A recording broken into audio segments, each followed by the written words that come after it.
Surat 16 ya, jauhi. Lain-lain yang wajib diketahui dalam i'tiqad, dalam pegangan kita.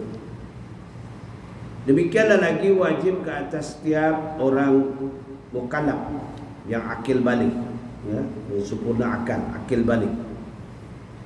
Maknanya sampai usia dia diwajibkan mengetahui tentang pegangan kita. Sebagai orang beragama Islam ada i'tiqad, pegangan. Sebab kita khawatir pegangan kita tak kuat. Sebab itu Allah menyatakan dalam surah Al-Imran ayat 110, walau amana ahlul kitab lakana khairan lahum. Kalaulah dari kalangan ahli kitab menerima Al-Quran, lebih baik baginya, khairul lahum. Ya.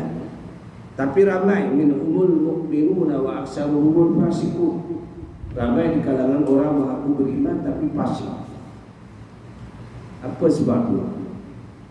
Ya, sebab itu aqaid ini, pegangan kita mesti kuat.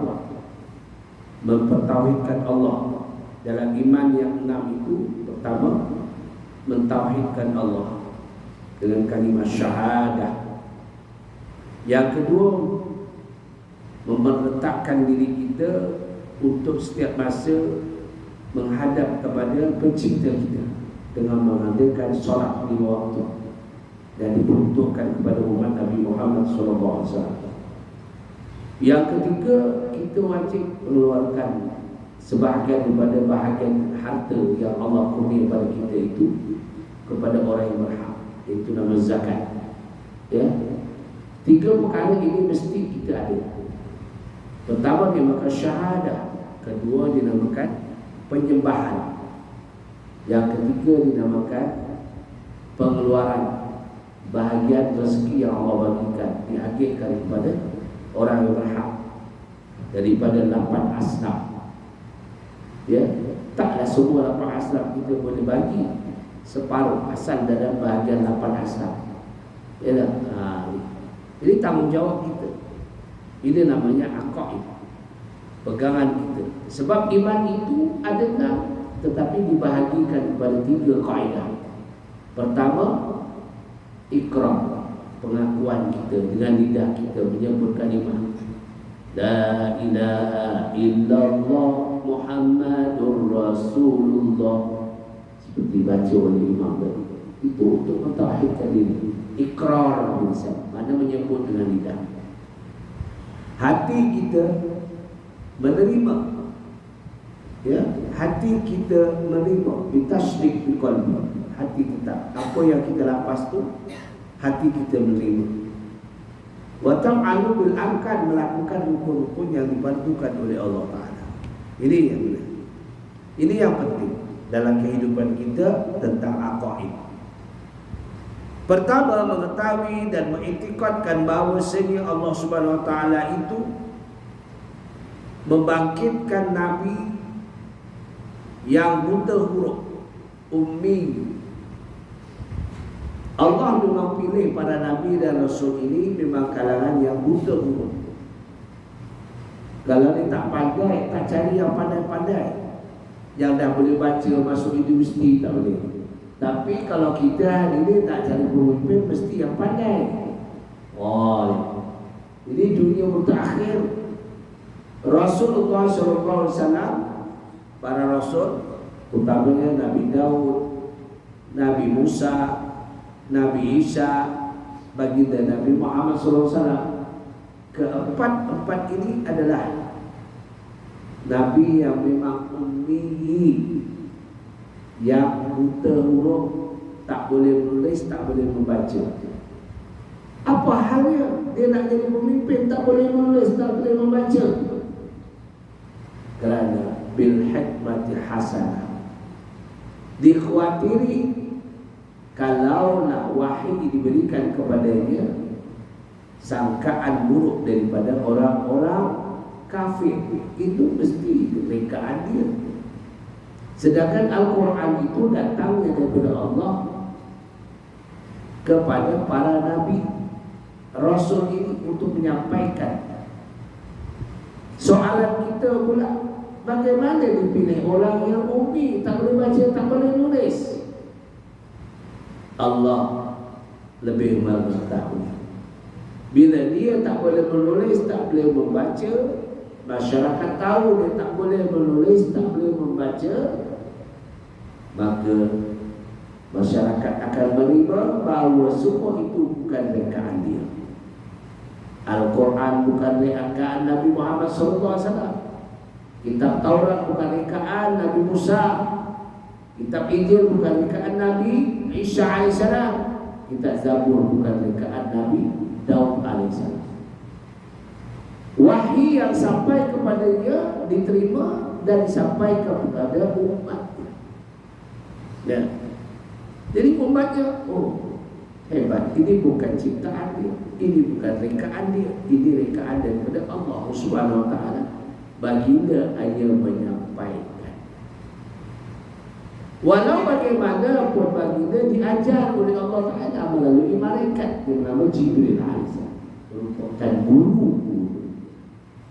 Sebagaimana kita contohkan kepada baginda kita Nabi Muhammad SAW, apabila mereka berhijrah ataupun uzlah di Gua Hira, ataupun dipanggil sekarang Gua Nur ataupun Jabal Nur, dulu dipanggil Gua Hira. Dalam dia duduk menghadapkan diri, mentauhidkan Allah, menghadapkan diri kepada Allah, Allah datangkan malaikat nama Jibril alaihissalam untuk mengajarkan kepada beliau. Kalimah mula-mula diajarkan, kita semua dah tahu. Kalimah Iqra, bacalah. Ini Iqra bismi rabbikal ladzi khalaq. Bacalah wahai Muhammad. 3 kali baginda disuruh baca, baginda tak dapat. Ana ma'adri, aku tak tahu. Lalu dipeluk oleh malaikat Jibril dengan sekuat hati sampai Nabi pun rasa sesak nafas. Diajarkan lagi, Iqra bismi rabbikal ladzi khalaq. Ana ma'adri, kata Rasulullah, aku tak pandai. Ini pengakuan Rasulullah kepada malaikat Jibril alaihissalam. Pelukan kedua, diajarkan lagi juga, Ana ma'adri, 3 kali. Sebab itu kita semuanya kena ulang 3 kali. Sehingga kan kita dalam wirid pun 3 kali. Subhanallah, Subhanallah 3 kali. Ya, dicampur semua jadi 33 kali, kali 3. Jadi 99 kali semua. Baik. Ini ada hikmah kebijaksanaan Allah. Jadi para ulama menyusun semuanya adalah daripada apa-apa yang didatangkan dari Allah kepada para nabi dan rasul. Kali yang ketiga, setelah dipeluk oleh malaikat Jibril, barulah dengan lancar dibacakan Iqra bismi rabbikal ladzi khalaq, diikuti dengan Rasulullah, boleh membaca dengan lancar. Seterusnya, khalaqal insana min 'alaq, Iqra wa rabbukal akramul ladzi 'allama bil qalam. Inilah pengajaran yang dibawa kepada baginda kita Nabi Muhammad SAW, Al-Quranul Karim. Sebab itulah mereka yang bulat hati iman kepada Allah seperti kita umat Nabi Muhammad sangat beruntung. Walaupun kita tidak melihat Rasulullah, wajah Rasulullah, kita hanya melalui iaitu sam'iyat, cerita-cerita orang alim, cerita-cerita di dalam kitab, di dalam Al-Quran dan hadis, kisah Rasulullah SAW. Tetapi kita syukur kerana kita meyakini, menerima hakikat. Ini untungnya umat Nabi Muhammad. Kita tak jumpa Rasulullah. Mereka di zaman itu jumpa. Tapi walau minhumul mu'minuna wa aksaruhum fasiqun. Ramai mereka beriman, tapi mereka fasik. Dia tak sembahyang, dia tak zakat, dia kedekut. Sehingga kan apa kewafatan Rasulullah SAW, sehingga Abu Bakar di sini memerangi orang-orang murtad tadi. Jadi berlaku. Kita umat Nabi Muhammad bersyukur hari ini. Walaupun kita tidak lihat, tapi kita yakin. Di mana-mana majlis-majlis ilmu, di surau, di masjid, inilah menceritakan tentang hakikat akidah pegangan. Daripada keturunan Quraisy, baginda ini daripada keturunan Quraisy. Baginda diperanakan di negeri Mekah, Mukarramah, dan dikebumikan di dalam negeri Madinah Munawwarah. Ini kisah Rasulullah. Sebab Rasulullah SAW, ya, sebagai dijelaskan oleh Allah dalam surah Al-Anbiya ayat 107, wa ma arsalnaka illa rahmatan lil alamin. Allah menjelaskan, aku tidak utus kamu wahai Muhammad kecuali tujuan untuk membawa rahmat sekalian alam. Kita hidup hari ini pun kerana rahmat Rasulullah yang Allah kurniakan kepada baginda, dan rahmat itu dikongsikan kepada umat Rasulullah. Baik. Nama baginda asalnya Usmu Ahmad, diceritakan ya di dalam kitab Taurat dan Injil. Usmuhu Ahmad. Tetapi usmuhu itu dari perkataan hamada yuhamidu Muhammadu. Ya, mulia. Nama yang dipilih, nama mulia, keturunan nasab mulia. Ya, kita tahulah nasab daripada ayahnya Abdullah bin Abdul Muttalib, Abdul Muttalib bin Hashim, Asim bin siapa? Qusay Murrah. Ada 7. Sampailah Kilab. Aminah begitu, Aminah binti Wahab. Ya, terus dia keturunan sampailah pada Kilab. Pertemuannya daripada Kilab itulah melahirkan keturunan Ajab Nabi Muhammad SAW. Anak Abdullah, anak bin Abdul Muttalib, anak bin Hasim, anak bin Manaf, dilantik menjadi Rasul bagi sekalian orang Arab Ajab. Orang Arab Ajab, orang Arab Ajab itu orang biasa, ya, Arab Ajab, bukan Arab, ya, tapi Arab Ajab. Jin dan manusia, syariatnya memaksuhkan segala syariat nabi-nabi yang terdahulu. Perjalanan ia menjadi penghulu bagi segala manusia dan melebihi sekalian nabi yang terdahulu. Baginda ini dimuliakan oleh Allah SWT, digelarnya Habibullah, kekasih Allah. Ya, kelebihan baginda kita membawa syariat. Tapi perjalanan apa yang dibawa oleh baginda Nabi kita Muhammad SAW menerusi juga ya syariat yang dibawa oleh Nabi Tuhyam, Nabi Ibrahim alaihi salam. Seperti ibadah haji dan umrah, semua syariat yang dilakukan di zaman Nabi Ibrahim alaihi salam. Berlaku jumrah, luntar jumrah, berlaku wukuf di Arafah, semua di zaman Nabi Ibrahim. Baginda hanya meneruskan, hanya perbezaan di dalam bab solat. Sebayang Nabi Ibrahim dalam satu hari 1 malam 2 kali saja. Kita Nabi Muhammad kalau ikutkan 50 waktu. Nabi Ibrahim 2 waktu saja. Nabi Muhammad 50 waktu. Tetapi kerana atas nasihat Nabi Musa alaihissalam naik turun, itulah salah satu keuntungan Nabi kita Muhammad SAW. Kalau ikutkan, baginda berjumpa dengan ditemukan kepada Allah itu 2 kali saja. Kali pertama waktu dia lahir. Waktu lahir disambut oleh ibunya, lalu diberikan kepada malaikat Jibril alaihissalam, dihadapkan kepada Allah.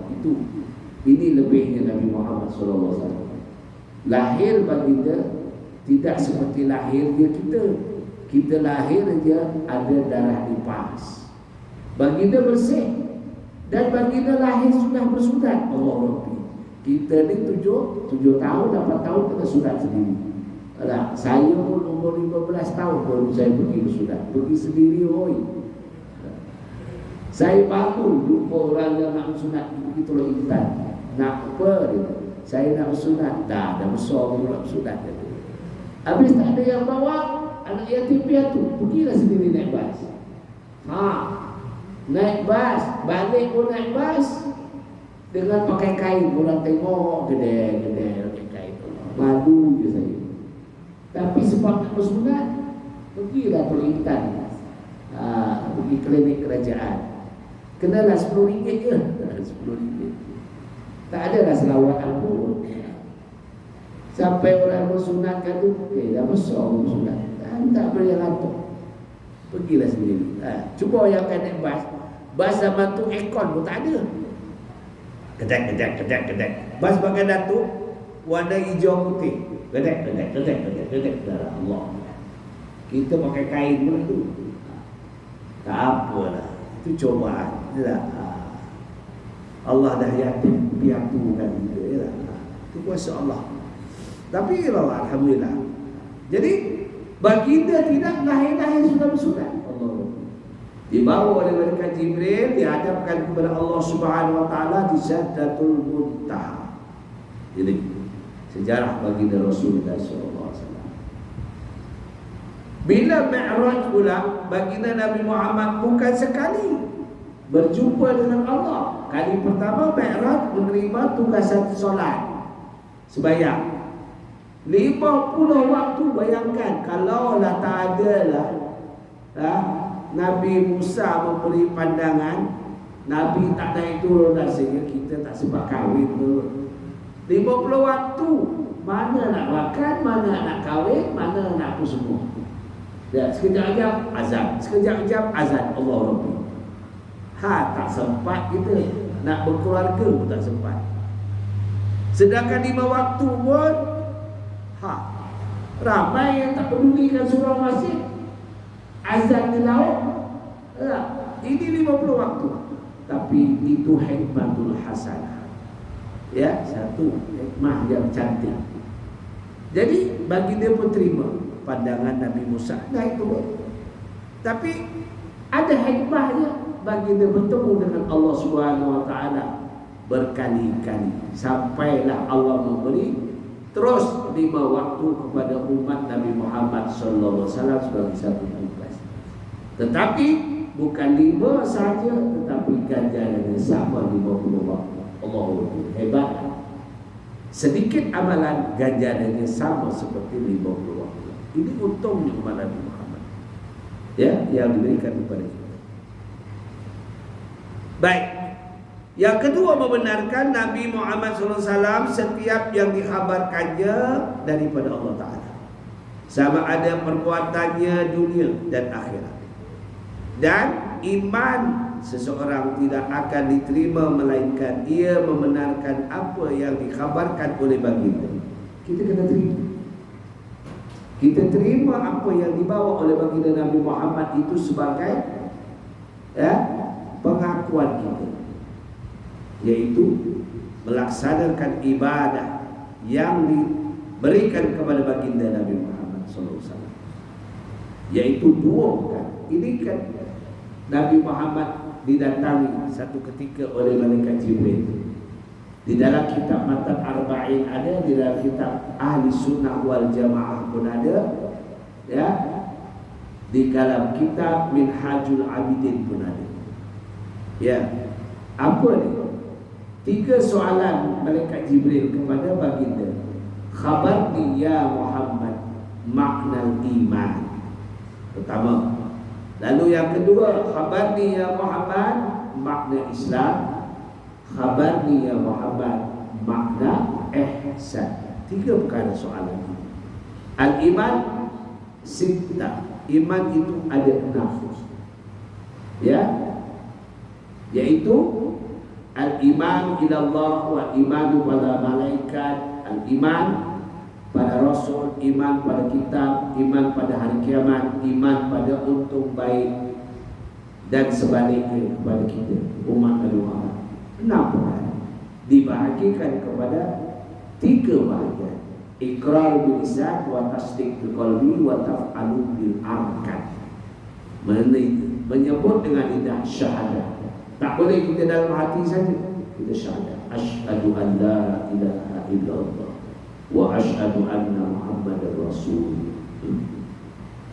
Wa tasdiq bil qalbi, hatinya tetap bulat. Wa taf'alu bil arkan, melakukan rukun. Sebab itu kalau kita sembahyang, kita mesti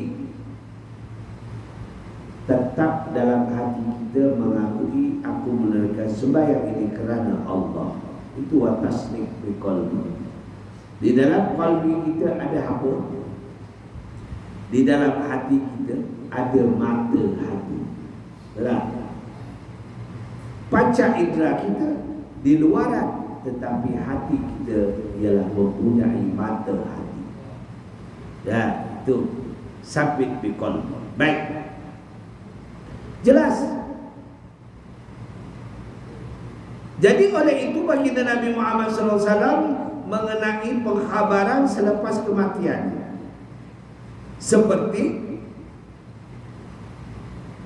penyoalan munkar dan nakir, yaitu malaikat yang hebat, malaikat yang menakutkan, yang akan mendapatkan si mati. Kedua-duanya akan bertanya tentang tauhid, agama dan risalah, apa yang diutus. Risalah itu apa yang diutus.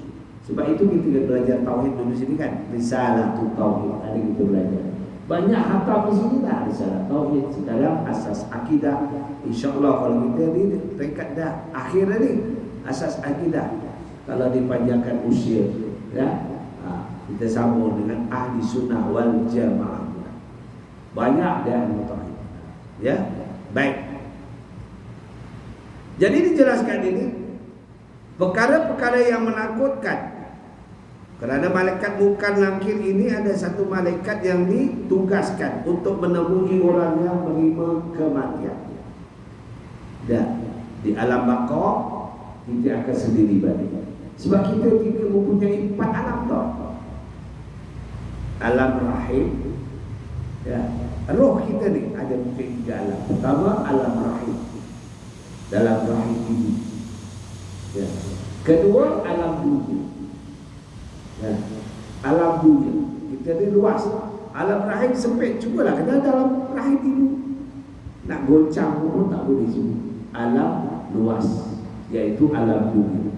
Kemudian kita bila mati dinamakan alam baqah, sempit balik, ditimbus dengan tanah, tak ada apa yang tempat, nak bergoyang pun tak boleh. Alam baqah, alam baqah. Keempat, alam penentuan, sama ada alam neraka ataupun alam jannah, syurga. Sebelum ke neraka atau ke syurga, kita menuntui dinamakan syirat titian. Syirat titian yang daripada rambut dibelah 7. Jangan disoalah, Ustaz, rambut tu kan dipis belah 7 macam mana tak guna? Tak terima oleh akal. Tu akal. Yalah. Kita selalu persoalkan guna akal memang tak jadi. Ya, kita percaya kepada Allah. Itu kerja Allah. Soalan di kubur, bagaimana nak soal? Tuan-tuan selalu kan kebumikan jenazah. Mayat tu Allah sempitnya betul-betul badan dia. Macam mana? Gimana malaikat bukan lagi nak duduk? Allah tanya pada soal tu. Saya pun tak boleh jawab. Ustaz, bukan wakil nak duduk mana? Sempit tu alam barzah tu Ustaz. Saya pun tak boleh jawab. Saya cakap wallahu a'lam. Itu kerja Allah. Tak? Itu kerja Allah. Kita pun kalau disoal di mana nyawa duduk kat badan kamu, dia pun tak tahu. Entah kat mana. Saya pun tak tahu di mana nyawa. Dah. Kaki kena paku, mulut dia mekik, atuh kata mulut. Apa kena mengena kaki dengan mulut? Betul tak? Kita pun tak tahu nyawa kita. Itu alam dunia, alam baru. Kita terima kipas yang berpusing, dapat kipas berpusing, angin pada kita. Cuba pegang kipas angin itu dapat ya?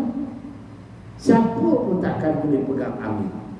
Begitu juga dosa pahala. Dosa tu kita tak dapat, pahala pun tak dapat. Allah hanya kata dalam firman, allazina yu'minuna bil ghaib. Orang-orang beriman wajib percaya perkara yang ghaib, yang tak dapat dilihat oleh panca indera. Itu kena kita sabitkan di sini. Baik. Dijelaskan dalam firman Allah, marrabbuka wa ma nabiyuka wa man nabiyuka wa ma dinuka. Ini soalan bukan nanti. 3 soalan. Ya, jangan kita hafalkan dulu. Saya dah hafal Ustaz. Marrabbuka Allah Rabbi wa apalah. Tulis juga. Kita nak tidur tu letak kat depan. Hafal tak? Saya dah tulis tu hafal Ustaz. Tak ada salah, no problem. Bukan nak kira soal. Saya tak takut dah, cik. Memang. Yang menjawab bukan kita. Kita dah kaku. Kita dalam kubur dah kaku dah. Yang menjawab amalan kita. Itu nama roh. Kita menjawab.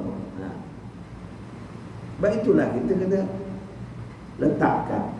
Jangan kita letakkan kita boleh jawab dengan lidah. Sebab waktu itu boleh lah. Kita boleh ambil peguam bila yang mahal sikit. Kalau mahal, mungkin dia punya cakap je lebih boleh lepas. Jangan kita persoalkan. Itu semua yang adalah kehendak Allah Ta'ala. Ya. Sedangkan pun kadang-kadang tak lepas, kadang-kadang lepas. Ya. Jadi banyak kita perhatikan. Itu kuasa Allah. Ya. Baik. Siapa Tuhanmu? Apa agama kamu? Siapa nabimu? Kedua-dua malaikat itu akan sebahagian daripada kesusahan, daripada kesusahannya fitnah selepas mati. Inilah soalan kita, boleh jawab tidak? Amalan kita yang jawab. Tubuh kita dah kaku, tak boleh berapa. Ya. Sebab itulah kita tak boleh berapa. Berlaku pun memang tak boleh berapa. Hanya amalan kita saja.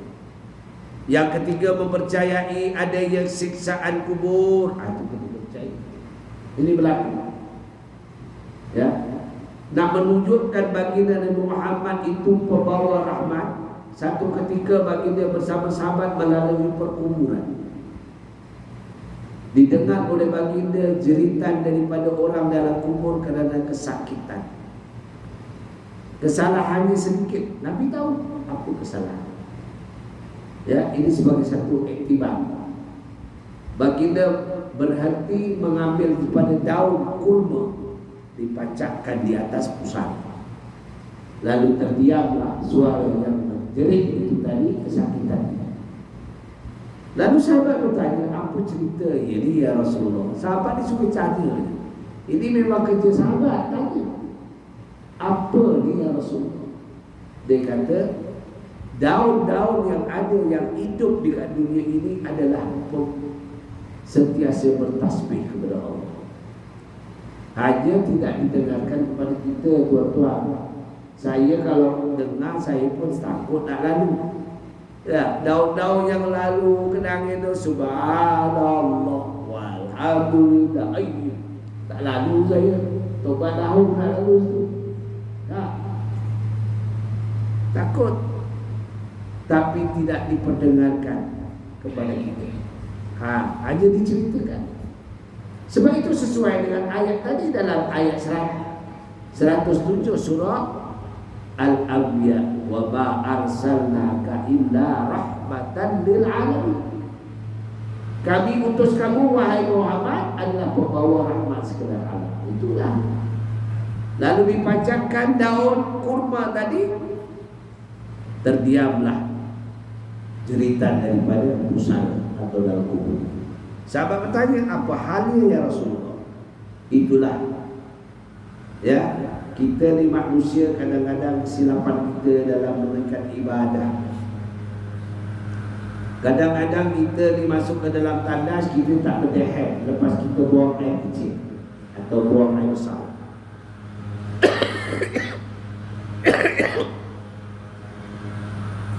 Melakukan dehem itu sunnah.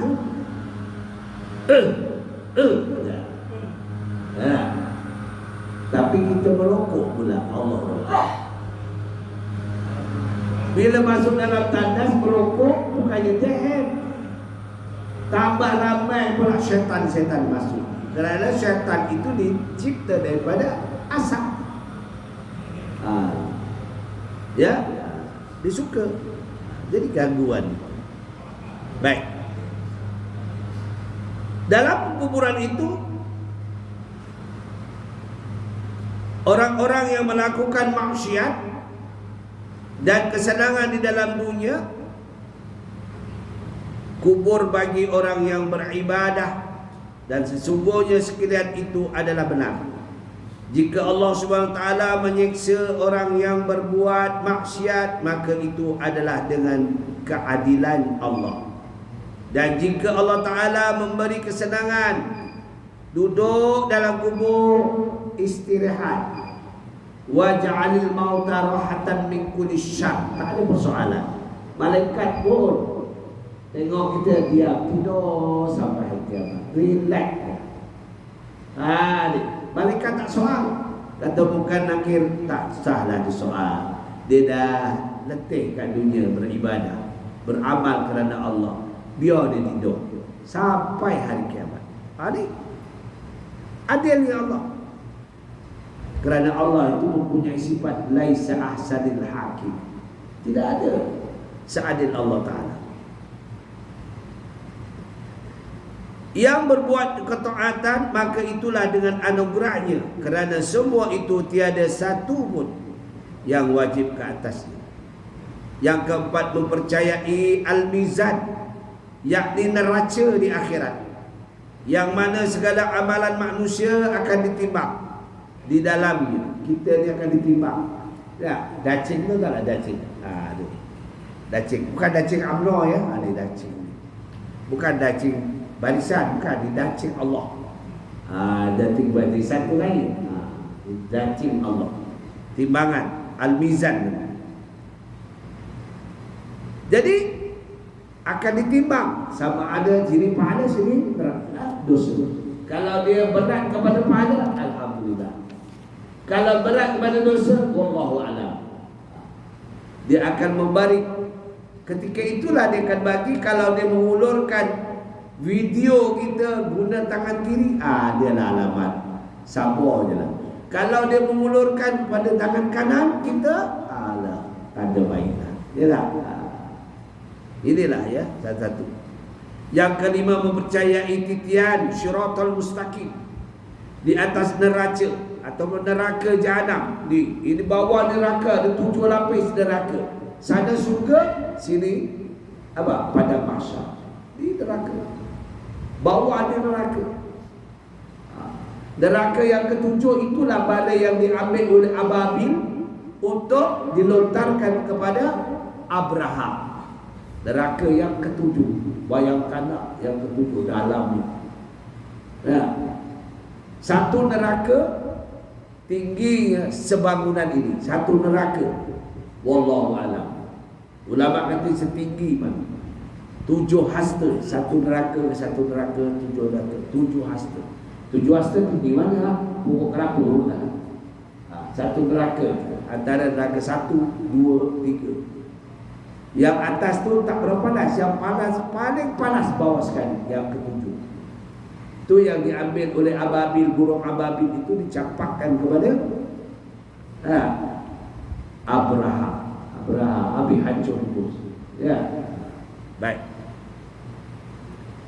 Jadi Jelasnya di atas neraca atau neraka Jahanam ia terlebih halus daripada rambut titian itu, terlebih tajam daripada mata pedang. Segala kaki orang kafir dan munafik tergelincir dari menyebabkan mereka jatuh ke dalam neraka, sedangkan segala kaki orang-orang mukmin tetap di atas, lalu mereka masuk ke dalam syurga. Allah, itu yang dia nak. Ya, bukan senang nak pergi syurga, tuan-tuan. Perjalanan orang-orang yang mukmin berlainan antara satu dengan yang lain menurut amalan masing-masing. Setengah daripada mereka seperti kilat. Ini para nabi lah. Sampai seperti kilat. Para nabi, para wali, yalah. Ataupun kita orang biasa tapi kuat beramal, ikhlas hati kepada Allah. Dia tak mengatakan siapa. Kita yang kuliah rajin datang ibadah, solat duha tak tinggal, tak tinggal, solat tahajud tak tinggal, solat witir tak tinggal, solat awal ma'al istigharah tak tinggal. Kalau ada masuk buat benda tu sunat, buat. Sebab tu seperti burung yang terbang, setengah mereka seperti kuda. Kuda pun laju tak? Ada yang setengah tu ini. Kalau seperti kilat tu kita tak boleh lah tahap itu para Nabi Rasul. Itu memang tak ada kata lah. Seperti burung yang laju pun okey lah. Seperti kuda melaju. Mana kuda nak jalan itu tak ada dia laju. Setengah mereka seperti orang yang berjalan kaki, yang berjalan. Setengah mereka berangkak, setengah mereka mengikut. Pakai apa ni? Pakai siku pula mengikut, berjalan mengikut.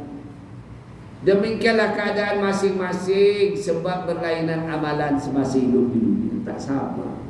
Kita ni tak sama. Yang keenam, mempercayai telaga Kausar. Ini telaga Kausar di dalam surga. Pernah tak minum air Al-Kausar kat dunia? Dulu ada jual tu, namanya minuman air Kausar. Rupa dicampur dia, ya, dicampur-campur. Memang sedap tu, buah-buahan air Al-Kausar untuk diminum kat dunia. Bulan Ramadan, saya ingat lagi tu, ya. Al-Kausar bagi Nabi kita Muhammad SAW menyediakan untuk umatnya. Kita untung sampai saat di surga kita akan disambut oleh Rasulullah. Rasulullah tunggu kita di pintu surga Allah. Jadi kita sama-sama lah, ya. Saya pun tuan-tuan, buatlah amal semasa hidup ni. Dah mati kadang kita rugi. Ramai yang umat-umat dahulu minta hidupkan balik. Aku nak beramal. Allah tanya, kenapa nak hidup balik? Aku nak beramal.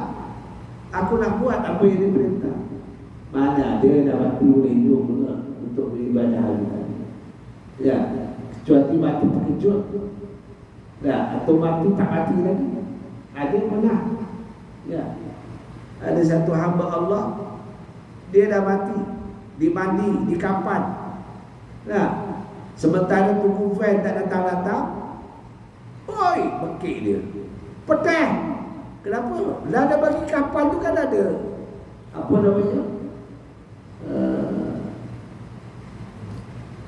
Apa namanya bagi yang kat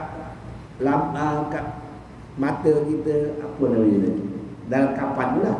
Pedih je. Pekik. Naik atas buka balik, lah hidup lagi. Rupanya dia tak mati lagi. Nyawanya sat ke mana tak tahu. Dimandi di kapan dah selesai. Tunggu van dia tak datang. Ada. Dia pernah berlaku di Sungai Haji Durrani, namanya Haji Abdul Hamid. Bukan adalah Amir pengurusi dulu. Namanya Haji Abdul Hamid, betul. Kat Sungai Haji Terani. Memekik. Buka balik. Rupanya setahun dia dibagi hidup. Itu namanya bagi cagaran untuk supaya kita beramal. Setahun aja, lepas tu dia meninggal dunia. Sampai orang tak mandikan dulu, biarlah nanti hidup balik dia sendiri. Mati yang kedua dia tak bagi mandikan dulu, biar dulu. Nanti dia hidup balik susah dia. Rupa meninggal betul lah. Dah sampai petang, betul lah meninggal itu tak hidup-hidup. Ya. Berlaku. Yang keenam mempercayai teraga tadi dengan jalan Shiratal Mustaqim. Yang baik akan masuk dalam surga. Titian macam mana orang-orang mukmin yang masuk dalam surga akan jumpa dengan Rasulullah SAW dan meminumlah dia akan air Al-Kausar. Mereka masuk dalam surga selepas melalui titian tersebut, yaitu Shiratal Mustaqim. Sesiapa yang meminumnya, nescaya lepas dia daripada tidak akan dahaga buat selama-lamanya. Lebarnya sebulan perjalanan, airnya terlebih putih daripada susu dan terlebih manis daripada madu. Demikianlah ya, dan dikelilinginya ada beberapa kedai sebanyak bintang di langit. Kandi, beberapa kandi, bukan kedai, kandi. Kedai, kandi ni sibuk. Kandi, ya. Sebanyak bintang di langit, kandi. Yang ketujuh mempercayai hisab, kiraan, dan sekiranya manusia berlainan kiraannya. Setengah mereka sangat susah hisabnya, dan setengah mereka sedikit hisabnya, iaitu kiraannya. Dan setengah mereka lalu ke syurga tanpa ada hisab, tak ada, langsung terus masuk dalam syurga, iaitu golongan orang yang hampir dengan Tuhan Allah Mukarram. Dan para nabi-nabi ditanya tentang penyampaian risalahnya, pendakwah, ya, nabi-nabi ditanya pula. Orang mukmin ditanya tentang amalan mereka.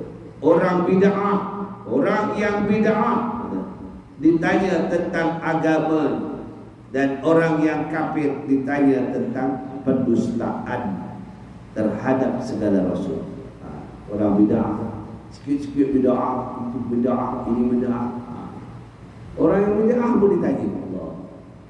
Nah, ini berlaku. Apalah Pak Majlis Maulid Rasul itu Nabi tak buat, memang Nabi tak buat. Baginda memang tak buat. Ya.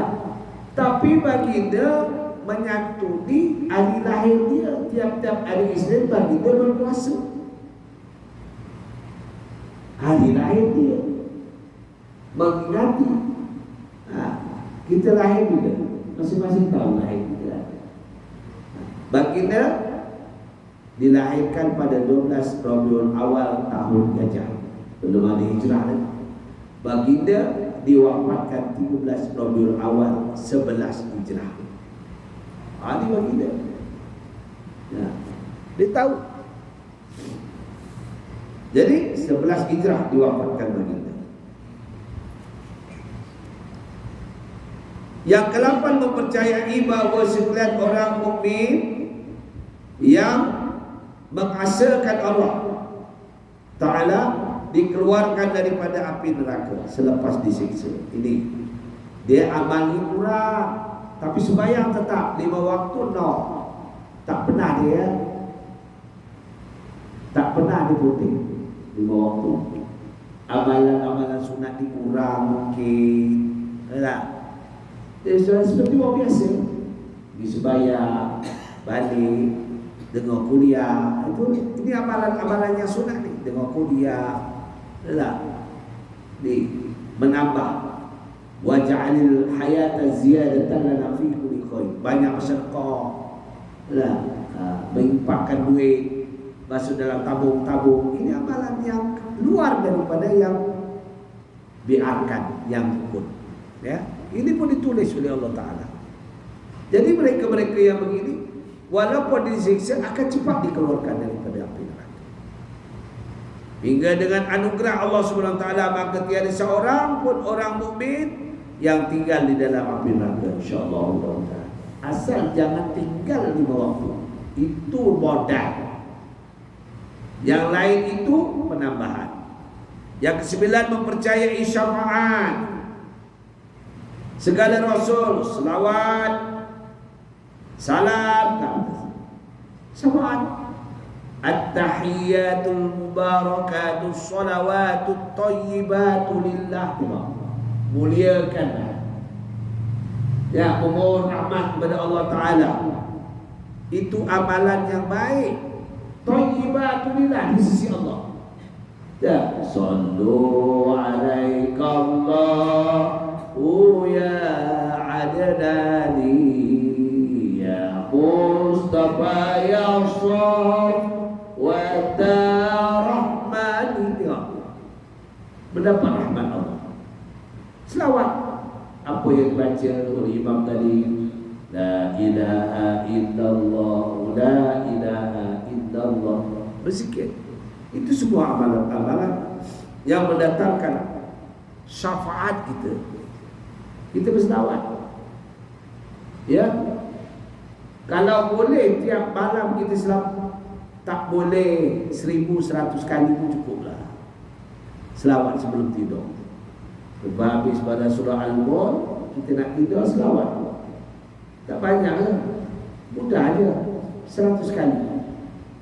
Tapi orang-orang dulu dia 1000 kali, ya, 1000 kali selawat pada baginda. Kemudian syafaat sekalian ulama, kemudian syafaat sekalian syahid, orang yang mati syahid, dan kemudian syafaat sekalian orang mukmin menurut kemegahan dan darjat mereka di sisi Allah Ta'ala. Mana-mana orang mukmin yang tinggal di dalam neraka dan tiada sesiapa yang memberikan syafaat kepadanya, nescaya Allah SWT akan mengeluarkannya juga dan anugerahnya. Dengan tiada orang mukmin yang kekal di dalam api neraka. Dan jika seseorang itu ada iman di dalam hatinya, walaupun sebesar satu zarah sedikit, dia tak pernah menyebutkan Allah. Dalam hati pun tak pernah. Ini dalam hati adalah tak sembahyang pun tak apa. Cina tu tak sembahyang kaya pun, pakai BMW, pakai Mercedes, sudah. Kita samakan pula kita beriman dengan Allah dengan kafir pula. Itu yang payah nak syafaat. Jangan sekali-kali. Ya, alah sebulan tu tak pergi jemaah pun senang hidupnya ni, senang benar ni, kata tak. Jangan. Dia kita nak cari, ya, kalau bolehlah kita nak pergi dalam syurga itu, janganlah disiksa dulu. Kalau boleh, lepas daripada syurga. Walaupun Allah Ta'ala sedikit zarah, yakni sebesar umpah hama, besar seperti umpah atau hama yang kecil itu sekalipun, nescaya akan dikeluarkan daripada api neraka. Maka ia masuk ke dalam surga dan gelap lah, itu masuk dalam hitam neraka dah. Tak apalah, ya, jumpa dalam surga lah. Kau dulu kat dunia putih, sekarang kau hitam pula, habis ke neraka dulu. Apalah ada. Yang ke-10, mengiktikadkan bahawa segala sahabat Nabi SAW itu semuanya adil. Sayyidina Abu Bakar Siddiq radhiyallahu an, ya, yang diridhai Allah, lebih utama daripada sekalian manusia, yang kemudian daripada Nabi kita Muhammad sallallahu alaihi wasallam, daripada segala nabi, Kemudian diikuti oleh Sayyidina Umar bin Khattab radhiyallahu anhu, diikuti oleh Sayyidina Utsman, diikuti oleh Sayyidina Ali karramallahu wajhah. Ini orang-orang berpahaman Syiah. Dia tak setuju. Dia tak setuju Abu Bakar ni. Dia tak setuju Utsman. Dia setuju Ali je. Dia sebab Ali tu menantu dia. Itu je. Sedangkan Utsman tu menantu dia juga. Kenapa Ali pula yang dipentingkan? Yang dia sibuk-sibuk Sayyidina Husain terbunuh di Karbala, yang dipukul malam 10 Muharram, dipukul malam Karbala. Apa? Ini pahaman-pahaman yang Allah fanatik sangat. Ya, betul. Saya tengok orang yang kena pukul tu, dia pukul sendiri, Allah berjala, sakit, bodoh betul. Wa alqaitu alika mahabbatan minni wa litus'alaini. Ya tak? Jauh daripada segala. Baik. Kemudian sahabat yang 6, yaitu Sayyidina Talha. Talha ni orang awal masuk Islam tu. Setelah Abu Bakar, Talha. Sejarah Talha ni pergi ke Basrah. Pendeta Basrah itu orang alim lah, ahli kitab. Siapa penduduk Mekah di sini? Kata Talha, saya. Ini Talha ni. Siapa penduduk Mekah di sini? Kata Talha, saya. Kau balik. Kata pendeta. Pendeta ni orang alim lah tahun dulu. Kau balik. Kenapa? Telah lahir seorang Nabi akhir zaman bernama Muhammad. Ada. Lalu Talha pun balik menemui Abu Bakar. Dia nak terus pergi, dia menemui Abu Bakar. Abu Bakar pun belum masuk Islam lagi. Ya Abu Bakar, aku dari Basrah. Kata pendeta, Nabi Muhammad dah ada. Ya, Nabi Muhammad dah ada. Dia dah berdakwah tu. Ya, dah dilantik oleh Rasul Allah Ta'ala menjadi seorang Rasul. Lalu tergesalah kata Abu Bakar, mari kita jumpa. Ya. Ketika itu Nabi dibawa oleh Sayyidatina Khadijah. Dan berjumpa dengan sepupunya ahli kitab. Nah, siapa namanya? Sepupu saya lupa nama. Sepupu Sayyidatina Khadijah, yaitu ahli kitab. Lalu kata sepupunya, kamu beruntung wahai Sayyidatina Khadijah. Inilah Rasulullah. Kau kawini adalah seorang Rasul akhir zaman. Tak lama Talha datang, Abu Bakar datang, Umar, Ali dah awal lah masuk Islam. Masing-masing masuk Islam. Inilah pengikut yang utama. Ya. Ketika itu, kemudian sahabat-sahabat Sayyidina Zubair masuk Islam, Talha, Zabir, Ibn Awam, yang lagi masuk Islam, Sayyidina Sa'ad Ibn Abi Waqqas. Sa'ad ini anak Waqqas. Waqqas ini Tok Siap. Waqqas ini Tok Siap, jaga Masjidil Haram. Sa'ad ni yang paling teruk tu. Ketika dia dalam peperangan, dipotong tangan kanan, dipotong tangan kiri. Potong tangan kanan, dia bawa pedang tangan kiri dengan bendera Islam. Lalu dipotong dua tangan, diletak bendera Islam kat mulut dia. Di Sa'ad, anak kepada Waqqas. Yang diridai Allah, Sayyidina Sa'id bin Zubair. Dan diridai Allah Ta'ala, Sayyidina Abdurrahman ibn Auf, Sayyidina Abu Ubaidah Amir bin Jarrah, yang diridai Allah. Kemudian saki-baki sahabat Nabi SAW. Inilah ya, orang-orang yang muda membela Rasulullah SAW.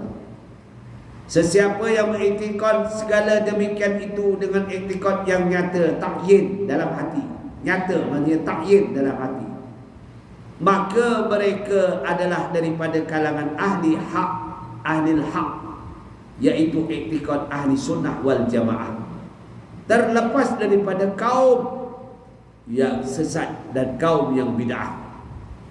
Fas'alullahu kamal yakini wa sabatad din lana wa likafatil muslimin innahu arhamur rahimin. Maka